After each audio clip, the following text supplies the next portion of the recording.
आज हम इसके पूर्व वीडियो में मैंने बताया था concept, definition and characters of family, परिवार का अर्थ, परिभाषा एवं विशेषताएं।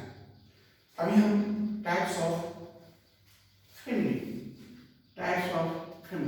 परिवार के प्रकार। तो परिवार के प्रकार जो है 5 प्रकार से: विवाह के आधार पर, अधिकार के आधार पर, निवास स्थान के आधार पर, वंश परंपरा के आधार पर और सदस्य संरचना के आधार पर। अब सुनते जाएं ध्यान से। विवाह के आधार पर परिवार के प्रकार। विवाह के आधार पर परिवार के 3 प्रकार होते हैं। वो 3 प्रकार कौन कौन है? एक विवाह परिवार, इसके पहले वीडियो में बताया हूं कि एक विवाह परिवार जो होता है वो पति पत्नी, यही हमारे यहाँ ज़्यादा बहुत प्रचलित है और आज संसार में यही विवाह सर्वाधिक लोकप्रिय है और मान्य भी है। बहुपत्नी विवाह दूसरा। बहुपत्नी विवाह इस तरह के परिवार में एक पुरुष कई स्त्रियों के साथ विवाह करते हैं, जैसे राम जी के पापा। हाँ, राइट। तो हिंदू समाज में यह विवाह मान्य नहीं है, परंतु मुसलमानों में, मुस्लिम समुदाय में जो है बहुपत्नी विवाह आज भी प्रचलित है। तीसरा है, मैंने बताया विवाह के आधार पर परिवार। पहला एक विवाह परिवार, दूसरा बहुपत्नी विवाह परिवार और तीसरा बहुपति विवाह परिवार। बहुपति एक स्त्रियां कई एक पति को रखती है। इस तरह के परिवार में एक स्त्री कई पुरुषों को विवाह करती है। ऐसा इसलिए करती है क्योंकि निर्धन होने के कारण वो एक जगह 2 पुरुष को रख लेती है, लेकिन यह मान्य नहीं है। आपने बताया ना महाभारत में कुंती नहीं, गलत। आप सीख गए, सब कुछ हम बता देंगे तो आपको क्या करिएगा? अरे कुछ तो पढ़िए, समय मिले तो रामायण पढ़िए, गीता पढ़िए, महाभारत कुछ पढ़ते रहिए। आपका धर्म से ज्ञान है साहब, अध्ययन करने की आदत डालिए। इसके बाद क्या है? आपको अधिकार के आधार पर, अधिकार के आधार पर क्या है कि आपको इसमें 2 प्रकार के होते हैं। एक पहला मातृसत्ता अधिकार परिवार का और दूसरा पितृसत्ता परिवार अधिकार का। तो मातृसत्ता क्या होता है कि मातृसत्ता में बागडोर माँ के हाथ में रहती है और जब माँ के जाने के बाद माँ उस संपत्ति को वह क्या करती है, अपने पुत्री को, अपनी बेटियों को दे देती है।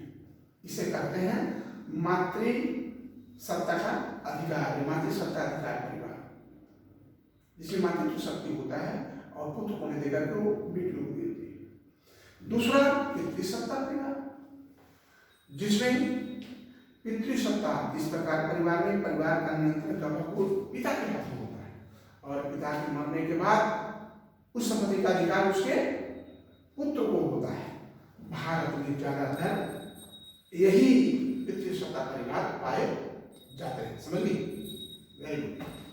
अब इसके बाद है निवास स्थान के आधार पर।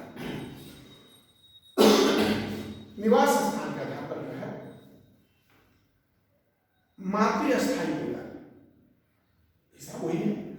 इस तरह के परिवार में विवाह के पश्चात पति अपनी पत्नी के साथ उसके परिवार में रहता है। यानी जो मातृसत्ता वाला होता है तो वहाँ जब विवाह होता है तो विवाह में औरतें साथ में रह जाती हैं, यानी अपनी माँ के साथ ही, जिसको क्या बोलते हैं ससुराल में रहने वाले, घर जमाई, राइट। हाँ, सब जानती हो, ये सब तो जानते करती है। तो उसको बोलते हैं मातृसत्ता परिवार, मातृस्थायी परिवार। इसके बाद पितृस्थानीय परिवार, वही बात है, ज्यादातर हमारे भारत में यही है। पितृसत्ता परिवार में, इस तरह के परिवार में विवाह के बाद पति पत्नी दोनों पति के परिवार के साथ रहते हैं। जैसे हम लोग क्या कहीं प्रचलन है, शादी होकर के घर जमाई में रहने का नहीं है।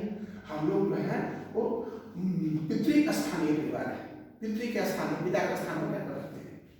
कई लोग ऐसे हैं मजबूरन में जो मातृ स्थानीय परिवार में रहते हैं, अपनी माँ के घर में से आपकी शादी हुई और आपके हस्बैंड आपके घर में निवास करते हैं, तो उसको बोलते हैं मातृ स्थायी परिवार। पितृ स्थायी परिवार जो पितृ के पिता के स्थान पर रहता है, ठीक है। अब तीसरा है नव स्थानीय परिवार। नव स्थानीय परिवार का मतलब है कि इस तरह के परिवार में विवाह के पश्चात पति पत्नी दोनों अपने घर में नहीं रहते हैं। कहाँ से रहते हैं? नए घर में रहते हैं। ज्यादातर लव मैरिज होता है, लव का प्यार वाला शादी। माँ ने घर में चढ़ाने देता है बेटा को और माँ नहीं घर में चढ़ाने देती है बेटी। परिणाम क्या होता है? यही होता है। क्या होता है? नव स्थानीय परिवार, उसको कहेंगे नव स्थानीय परिवार। वो अपना घर बना के रहा, कमाया खाया घर में, समझिए, समझते जा। जीवन में बहुत काम देने का चीज है, सोशल है, परिवार से संबंधित है। इसके बाद मातृत्व स्थानीय परिवार, ये तो हो गया था नव स्थानीय। मातृ स्थानीय, मातृ स्थानीय परिवार इस तरह के परिवार में विवाह के बाद पति अपनी पत्नी के साथ मामा के घर चला जाता है, यानी मामा के घर चला जाता है, ना इधर को है ना उधर को है, तो शादी करा दिया फिर मामा के घर चला जाता है, चाहे पति या पत्नी के मामा के घर, नहीं दोनों में से किसी एक मामा के घर चले जाते हैं, तो इसे बोलते हैं मातृ स्थानीय परिवार। तो ये निवास स्थान के आधार पर मैंने बताया ये 4 प्रकार के थे। अब मैं बता रहा हूं वंश परंपरा के आधार पर। वंश परंपरा के आधार पर जो है इसमें भी 2 तरह के परिवार होते हैं। एक परिवार होते हैं मातृवंश परिवार। मातृवंश परिवार इस तरह के परिवार में वंश का नाम माता के नाम से चलता है। किसके नाम से चलता है? माँ के नाम से। एवं संपत्ति का अधिकार भी माता के बाद पुत्री को दे दिया जाता है, इसको बोलते हैं मातृवंश परिवार। और दूसरा है पितृवंश परिवार। ठीक बोल रहा, यहाँ माँ की सत्ता चलता है, मातृवंश में नाम लिखाता है, और इसमें क्या होता है कि जो संपत्ति है वह माँ अपने पुत्री के नाम से कर देती है, प्राप्त हो जाता है। तो ये 2 वंश परंपरा के आधार पर परिवार थे। और 5वां सदस्य संरचना के आधार पर। देखिए सदस्य संरचना के आधार पर भी 2 प्रकार के परिवार होते हैं। एक सिंगल फैमिली, इसको एक ही परिवार, इसको बोलेंगे सिंगल फैमिली, और दूसरा बोलेंगे joint family. Joint family, single family है, ज्वाइंट फैमिली। तो सिंगल फैमिली क्या है? हमारा सिंगल, बस हमारा, वेरी गुड, दुनिया से कोई मतलब नहीं। ज्वाइंट फैमिली, हमारा फैमिली। तो एक ही परिवार, इस प्रकार के परिवार में सदस्यों की संख्या कम हो गई है, यानी पति पत्नी एवं उनके अविवाहित बच्चे होते हैं। ध्यान में रखना, पति पत्नी हमारा और उसके बाद अपने बच्चे 2, हम और हमारे 2, हम और हमारे 2। वेरी गुड, बहुत जल्दी समझ जाएगा। तो और वही बच्चे रहते हैं, हम जो अविवाहित बच्चे हैं, क्योंकि विवाह होने के बाद बच्चे दूसरा घर बना लेते हैं, इसे बोलते हैं एक ही परिवार, सिंगल फैमिली। ज्वाइंट फैमिली जिसमें बहुत सारे लोग रहते हैं, अधिक संख्या में लोग रहते हैं, एक पीढ़ी, दादा दादी, मामा बाबा मामा, सब लोग रहते हैं, तो इसको क्या बोलते हैं? संयुक्त फैमिली। मैं समझता हूँ, मैं वीडियो बनाने का मेरा मुख्य उद्देश्य यह रहता है कि मैं जो पढ़ाता हूँ मेरे रिकॉर्ड में रहता है, और कोई विद्यार्थी पुनः देखना पढ़ना चाहे तो पढ़ने में उसे आसानी होगा, इसलिए मैं जो पढ़ाता हूँ मैं चाहता हूँ उसकी वीडियो बन जाए। तो आज का हमारा यह जो टाइप्स ऑफ फैमिली है, जो मैंने बताया 5 प्रकार के, विवाह के आधार पर कितने प्रकार के होते हैं, अधिकार के आधार पर कितने प्रकार के होते हैं, निवास स्थान के आधार पर कितने प्रकार के होते हैं, वंश परंपरा के आधार पर कितने, और सदस्य संख्या के आधार पर कितने प्रकार के होते हैं, मैं पूरा डिटेल बनाया, साथ ही आप लोग साथ। जय हिंद।